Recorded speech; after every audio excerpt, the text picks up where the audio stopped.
Hello everybody. It's my 50th anniversary coming up, as you know, and we're supposed to be celebrating this event. I'm not sure what there is to celebrate. It seems, for one thing, that 50 years is not very much time.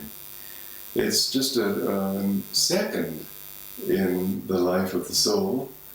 And more than that, you know, when you look at a mountain from down below, it can seem awfully high, but when you're flying in an airplane at 35,000 feet, it's hardly noticeable. It's more than just a sort of little bump. It's often made me think also of the waves on the ocean. When you're down there and you see all those towering waves, it seems like quite an exciting event. But you get up at 30,000 feet and it looks, for all you can tell, that the ocean is just completely flat. And so we have our human view of our accomplishments and what we've done in our lives and so on. But when I think of the divine view and looking down, I just think that I must be an embarrassment to Master and the gods and the angels. It's just what I've wanted to accomplish, I still have a long way to go. There's eternity ahead of me, and of all of us, because I don't want to make it too personal. So to talk of a 50th year anniversary is not all that big a deal, in my opinion, and yet I know that in terms of human years, it adds up to something. In terms of a human life, it's a fairly long period.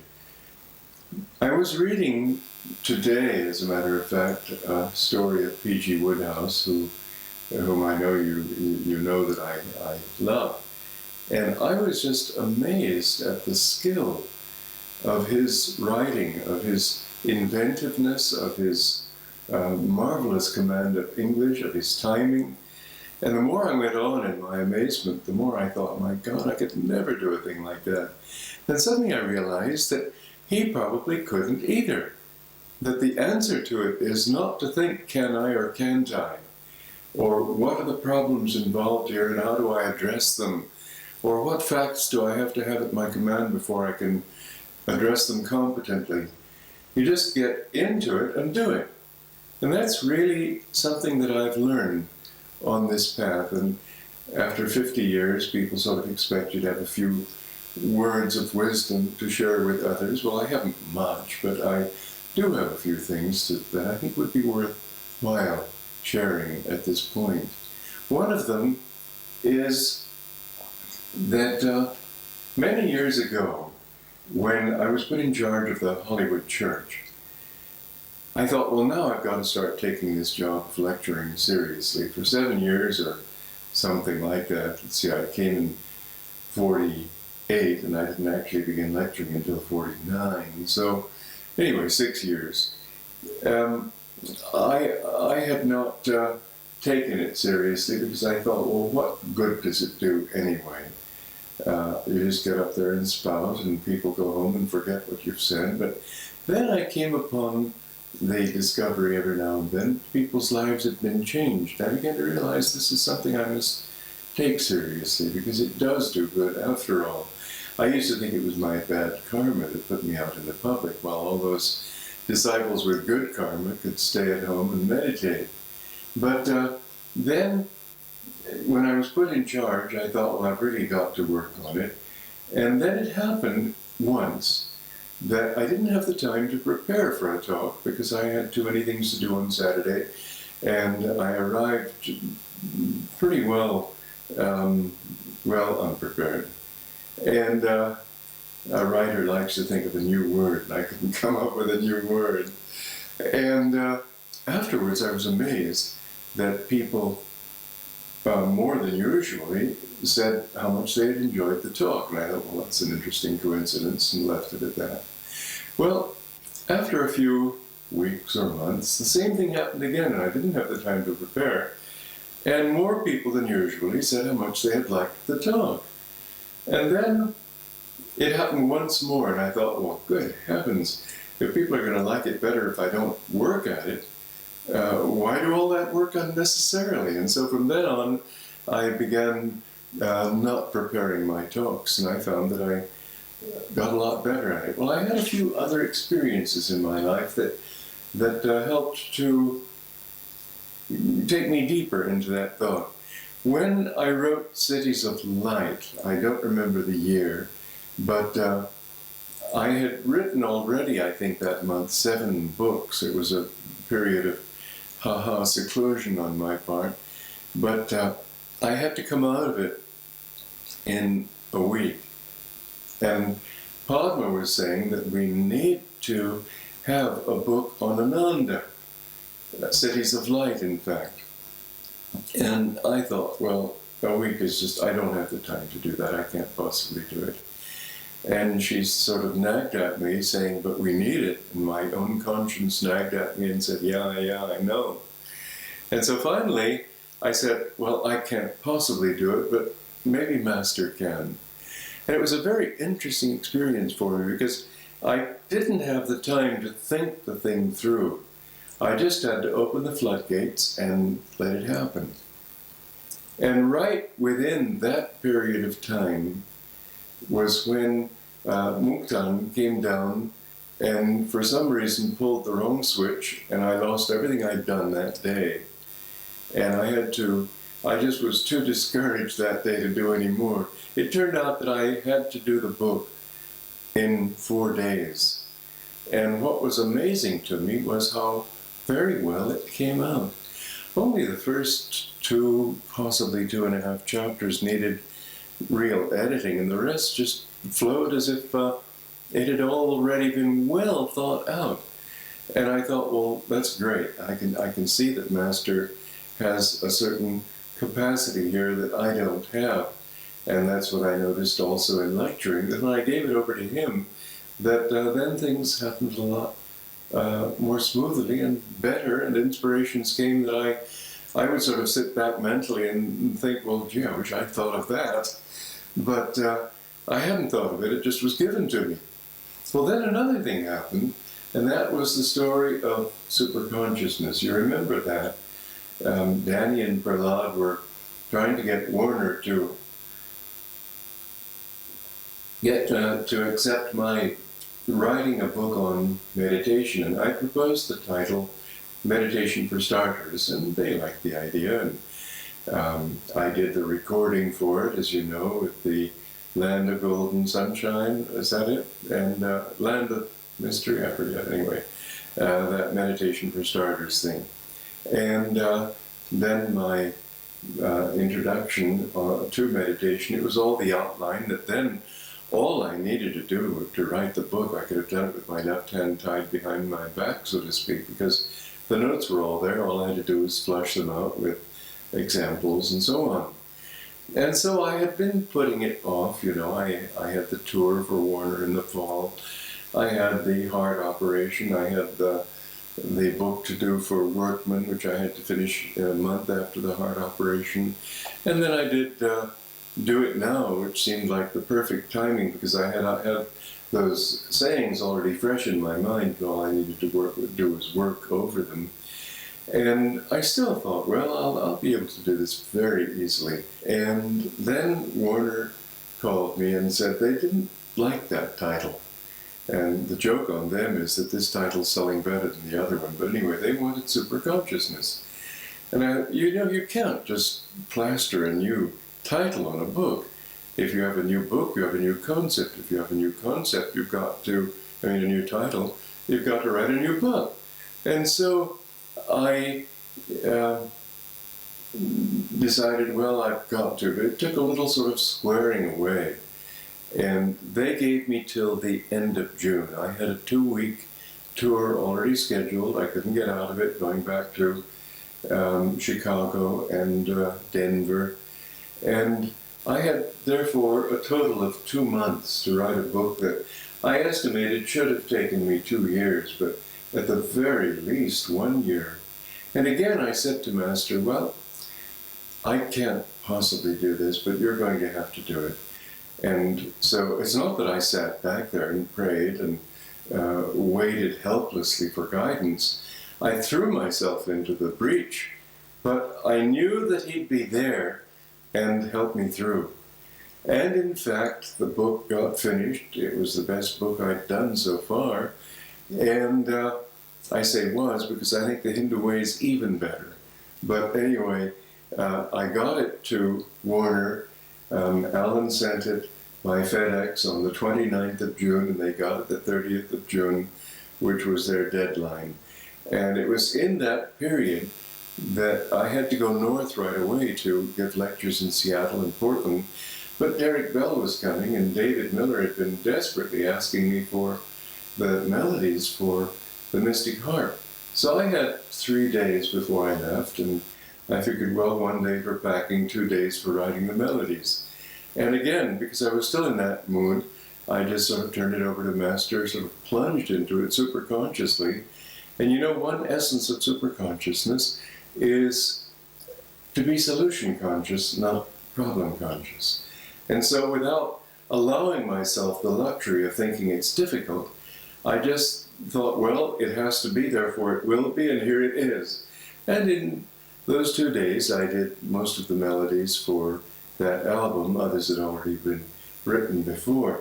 Now, there's a point to all this, and I think it's a very important one for the growth of Ananda and for my 50 years of discipleship.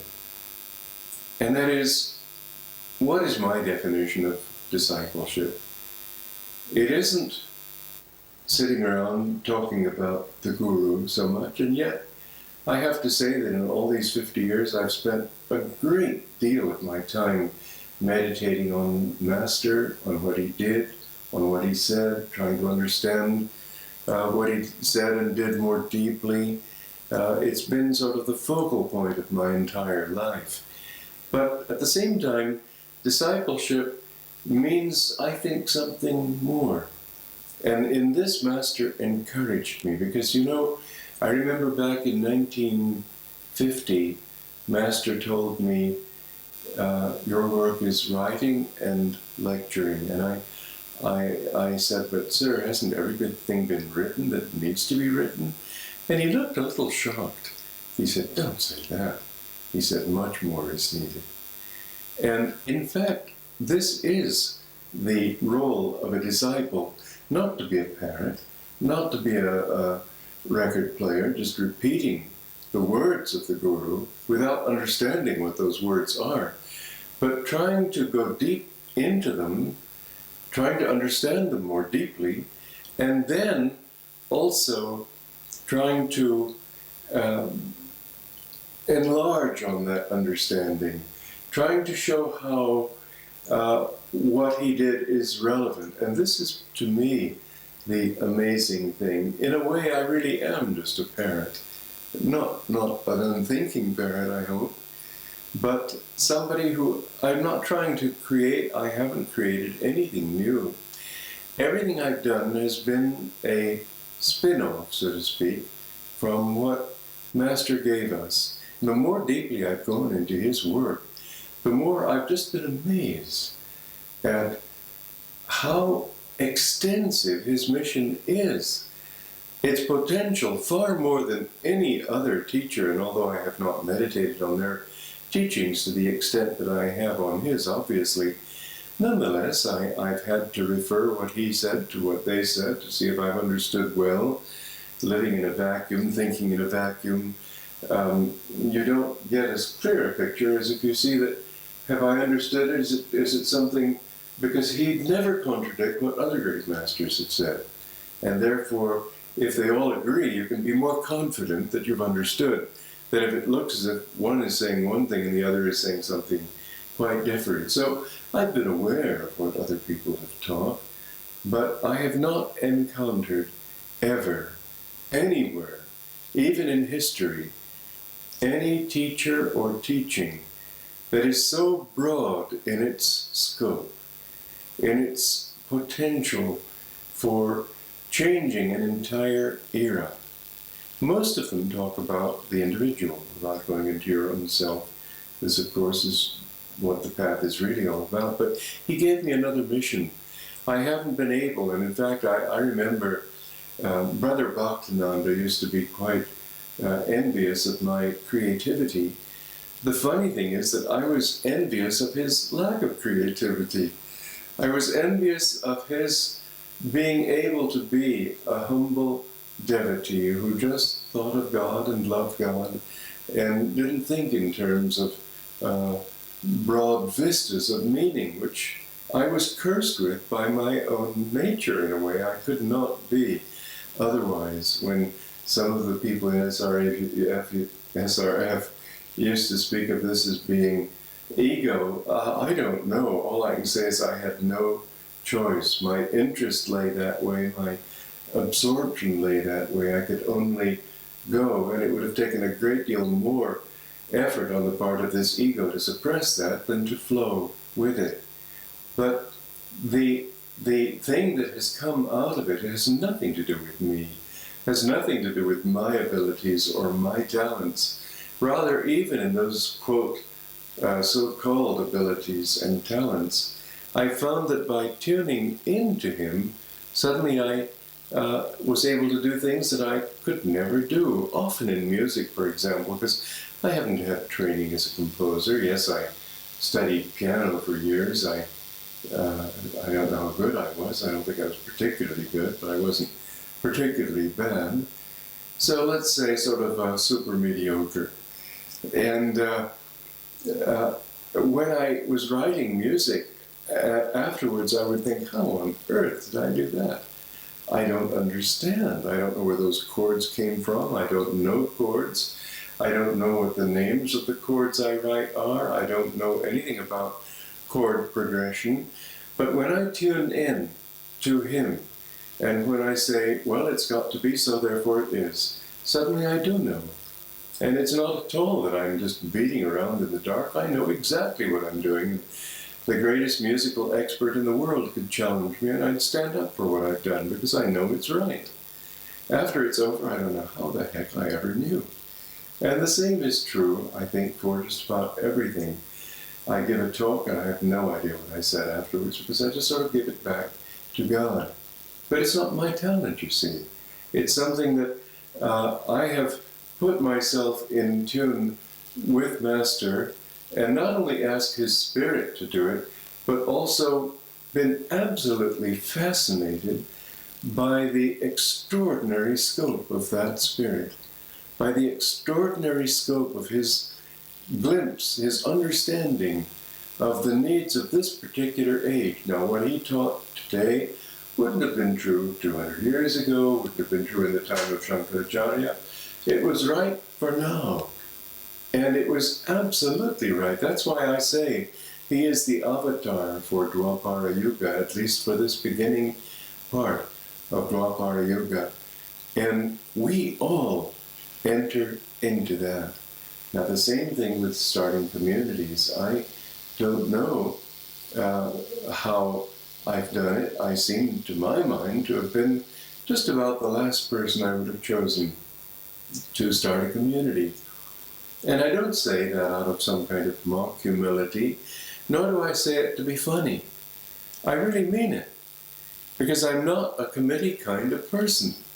I'm not a group kind of worker. I do need to sort of dig down inside myself and come up with these solutions without talking about them in a group and saying, okay, now folks, what do we decide? And yet I've started a community, and I can't expect everybody to do it the way I've done it. And therefore, I have to say that that too is one of the ways that we can get into the heart of something. And I've seen it happen too, when I've been in groups where we had to decide together, it wasn't my decision, that there is, even in the heart of a group, a certain heart, a certain center. We get in tune with that center, and it's not that we all agree. I myself don't agree at all with myself. I'm constantly challenging things that I've thought or written or whatever, and in fact they have to stand and deliver, they have to prove themselves. And in the process I'm saying, wait a minute, does that really work? And sometimes it happens that I've gone to bed thinking really well of something that I've written, that it really said it the way I wanted to. In the morning I look at it and I thought, my God, did I do that? What a fool! It didn't work at all. well, we have to do that with ourselves and with a group. So I don't mean that we have to have the kind of unanimity of lockstep togetherness. But we don't want that kind of nagging criticism either. We need to say, okay, here may be a better solution, not to have the kind of attitude that says, well, I don't like this, I don't like that. What are you doing that for? What have we done that for? That doesn't work. But if we can basically agree on where we're going and what we're trying to do, there not only is room for, but there's a crying need for that kind of discriminating disagreement that can add to the pile rather than detract from it. And in that way, Ananda is actually a wonderful example to the world. I was just mentioning in a talk here in Italy a couple of Sundays ago, I think it was, of maybe it was even last Sunday, I don't remember now. But I was mentioning how in our committee meetings, there's always agreement at the end. There may be questions, there may be talking, but it's always in a spirit of unity, of we're doing this together. Let's add to the heap. Let's not just sort of scatter everything to the winds. Let's not sit there and grumble and say it won't work. But I've seen that at the end of these meetings, there's always, you don't need to take a vote. People agree. And one of the basic reasons for that is, two of the basic reasons. One is we ask what is good for everybody, not just what do I want. In fact, never say, what do I want? I never write that way. And never compose that way. I say, what does God want? What is needed? And what is good for everybody? In that case, for example, when writing music, which particular progression of chords or of melody will help the person listening? Which one will uplift him, or which will leave him sort of confused and not knowing quite why I did that? And the other thing is to ask, what does God want? In other words, everything that you do, because you can't sit there and wait for a voice to speak out of the clouds. It doesn't happen that way. But what does happen is that you say, you hold what you're thinking up to the divine will. And if it doesn't feel right, you know it's not right. If it adds to the inspiration that you feel from superconsciousness, from your attunement, if it adds to that, if it resonates with that, then it's good. That's why I say that every note that I've written, every chord that I've written, has been sincere, because I've done it that way. It isn't that I've liked it or thought it was a convenient out or anything. In fact, it's been an advantage in a way not to know that much about composition, because I didn't know the rules and couldn't say, well, it's good enough. If it didn't work, it wouldn't be good enough. I couldn't come up with a convenient answer because I wouldn't know it. Well, the same thing with the starting of Ananda and with our continuing with Ananda in the years to come. The more we can do it with a spirit of what's good for everybody, and everybody thinking not in lockstep togetherness, but in harmony. That we all, for one thing, and for one very obvious thing, are trying to do a good thing. And with that basic thought, we have to respect other people, even if they disagree with us, that they too are trying to do a good thing. Therefore, we have respect for each other's opinions, even when we don't agree. The next thing is that we all want to do a godly thing. And in this, the options become fewer. And yet, they're all there. And the more we try to attune ourselves to them, the more we find that there is a certain joy that comes, and that's what happens at our meetings. Ananda is a fantastic example of working together. So when I look back to my life with Master, I recognize several things that he said to me that indicate to me now quite clearly that he did see me working alone. He saw me not working with the other disciples. I had a different kind of work to do. But he also saw me working in tune with him. And I do not feel myself to be working separately from his other disciples. And that's the next point that I wanted to make, that there should not be a sense of rivalry. Oh, he did it this well, let's see if I can do it better. There shouldn't be that. There should be the thought of competing against ourselves, of doing the best thing we can possibly do. But there is a temptation, because SRF attacked us in the law courts, and there's a temptation to make comparisons that are unflattering to them and flattering to ourselves. Not only is that bad for our own egos, but it's bad for Master's work. We need to understand that we are all like the fingers of one hand. Each finger has its own function. Each finger is different from all the others. And each disciple of Master and each ray of Master's disciples, each one will be doing a function, but each will complete a larger picture. And so what I plead with you, if I have any legacy to leave you, it is this, that we always, in our hearts and in spirit, if we're not allowed to do so in fact, work with Master's disciples, never against them. Work always in a spirit of respect and harmony, and never in a spirit of rivaling what they are doing, or feeling, well, they aren't doing it as well as they ought to because we're doing it that way. Don't think that way. They have their reasons for what they're doing. And I know those people, as none of you do.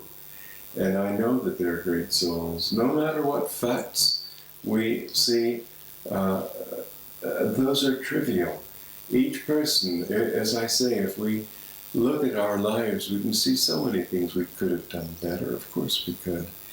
If we look at our lives, imagine them even from a higher perspective, thinking of, a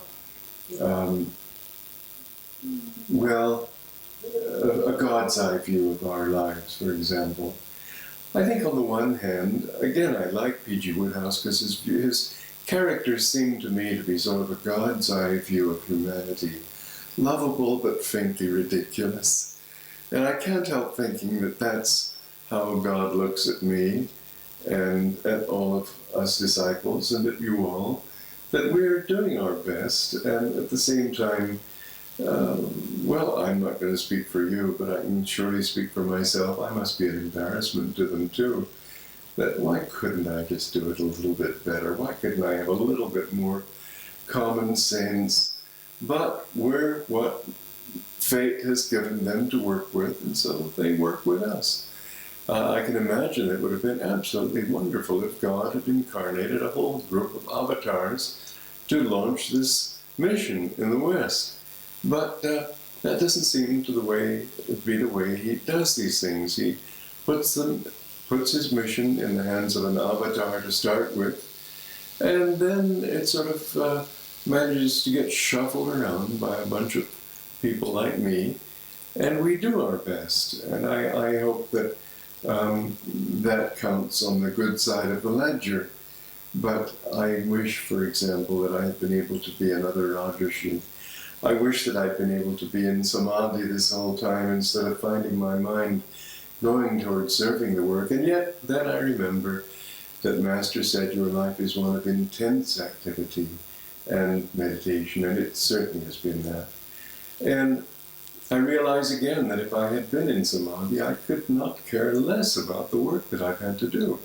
It wouldn't mean anything to me, because the truth is, and I don't want this to go any further except to these hundreds of people who are going to see this, and that is that it doesn't mean a damn to me.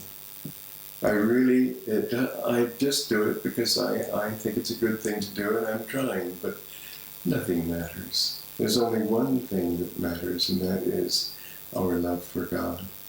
And there again, if a P.G. Wodehouse can get inside his story and launch himself into these absolutely preposterous and impossible things and do such a wonderful job of it, if I can launch myself into an impossible work like a book or whatever, and do a passable job of it because I've allowed that that thing to come from inside myself and from solution consciousness, as opposed to working at it in terms of thinking from outside. Now, how do I put this together? How do I do it? But how? It wouldn't work that way. But if we can just have the faith that whatever we have to do will come from inside ourselves. Now, here's an amazing thing about life. Because life gives us repeatedly all kinds of hardships, tragedies, difficulties. And yet, looking back after many years, we see that that was a good thing. Unless that had happened, I wouldn't have been able to do this. Unless that tragedy had occurred, I would have gotten stuck in a cul-de-sac and never come out of it. Again and again, if we can have faith in God, that whatever He gives to us, pleasant, unpleasant, just doesn't enter the picture, it doesn't matter. But many times we rebel and think, oh, why does He want this, anything but this? But if we can have the faith to understand that He is guiding our lives and go along with it, like a good surfboard rider who goes with the wave instead of thinking, I wish the wave would go another direction. If we could take that attitude in our lives and launch ourselves into whatever it is that God has given us to do, or that we feel from inside, because mind you, people often say, well, I just don't want to know what God wants. Well, He works through you, through your own impulse. He works through what you know you have inside. But then if you give it to Him and let Him do it, and don't think you've got to control that wave yourself, and work from your own center, or if it's a group working, work from the center of the group, and not abrasively each one separate from the group, because that's when ego gets into the picture. Always refer any doubt, any question, back to your own center, back to the center in the group, back to the God within. And you'll see that somehow it flows. You don't have to understand exactly why or how. I know that in Reflections on Living, Vidura mentioned several times that you just can't even understand how Ananda succeeds. And of course, you don't have to understand. It works because the Spirit's right. The mechanics of it are taken care of on another level. But the more we think with worries and furrow brow about how is it going to work, the more we interfere with that flow. But if with faith we dive in, like after the fire in '76, there was no reason we should have survived that fire. There was no reason. We had no insurance, we had no money. We didn't have huge donations. How did we survive it? Because we believe in God. And we just dived in. I think one of my favorite photographs is that one of Asha cleaning the cinders and burned limbs of trees away from the ground with a big, blissful smile on her face. That's the attitude with which we've faced every test. And we found that God is always there. He's always with you. But we sometimes can close the door if we worry too much and if we think too much in terms of what are the mechanics. Because those mechanics take care of themselves. Sure, you don't want to be stupid about it, but in using your best intelligence, that's all that can be really asked of you. So what have I learned in my 50 years of discipleship? Well, I've learned one thing above all, that my only goal is to be an ever better disciple. And I hope that by the time I leave this body, that Master will say, good job, Walter.